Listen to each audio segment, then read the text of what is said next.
Sidang kode etik Bribda Masias digelar tertutup, kakak korban hadir pakai infus.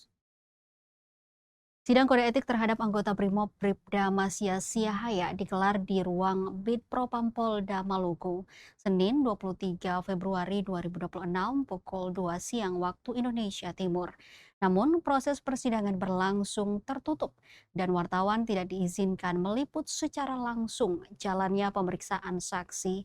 Layar monitor yang disediakan di luar ruangan juga tidak menampilkan suasana di dalam sidang. Pembatasan tersebut membuat proses pemeriksaan saksi dan terduga pelanggar hanya dapat diakses oleh pihak-pihak tertentu sesuai ketentuan Komisi Kode Etik Polri. Sorotan utama dalam sidang kali ini tertuju pada kehadiran NK, 15 tahun, kakak kandung korban yang hadir sebagai saksi dalam kondisi masih sakit. NK diketahui mengalami patah lengan kanan setelah terjatuh dari sepeda motor saat insiden terjadi. Ia datang didampingi kedua orang tuanya serta saudara-saudara korban. Selain itu, NK juga didampingi penasihat hukum. Saat memasuki area sidang, NK tampak masih terpasang infus dan duduk di kursi roda. Kondisi fisik saksi yang belum pulih sepenuhnya menjadi gambaran nyata dampak peristiwa tragis yang menewaskan adiknya, AT, 14 tahun, seorang pelajar di Kota Tual. Sidang kode etik dipimpin langsung oleh Kabid Propam Polda Maluku, Kombes Pol Indra Gunawan selaku Ketua Majelis Komisi Etik. Ia didampingi Wakil Ketua Komisi Kode Etik Polri, Kompol Jamaluddin Malawat, serta anggota komisi, Kompol Izak Risambesi. Dalam pembukaan, Majelis Komisi Etik menyampaikan bahwa sidang kode etik Polri dilaksanakan secara terbuka dan tertutup.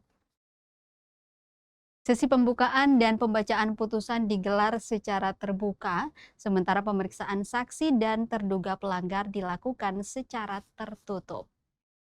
Bribda Masias Siahaya terpantau memasuki ruang sidang sekitar pukul 2:05 waktu Indonesia Timur. Sidang diawali dengan pembacaan persangkaan oleh penuntut. Puluhan personel Bitpropam memadati area ruang sidang disiplin sebagai bagian dari pengamanan internal. Dalam sidang tersebut, penuntut menghadirkan dua saksi internal, yakni Ibda John James Lole dan Aibtu Edward J. Linansera.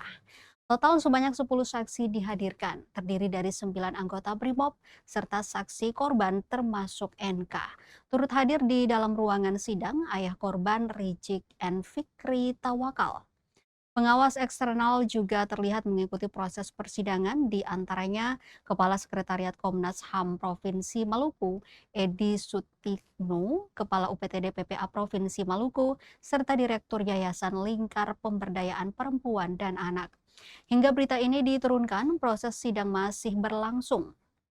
Diberitakan sebelumnya Tribuners Bribda Masias Siahaya resmi berstatus tersangka usai gelar perkara di Mapolres Kota Tual pada Jumat 20 Februari 2026. Ia sebelumnya terlapor dalam dugaan kekerasan terhadap dua anak di bawah umur yang berujung pada kematian. Setelah ditetapkan sebagai tersangka, ia langsung diterbangkan ke Ambon dan tiba pada Sabtu pagi untuk menjalani pemeriksaan lanjutan di Bitpropam.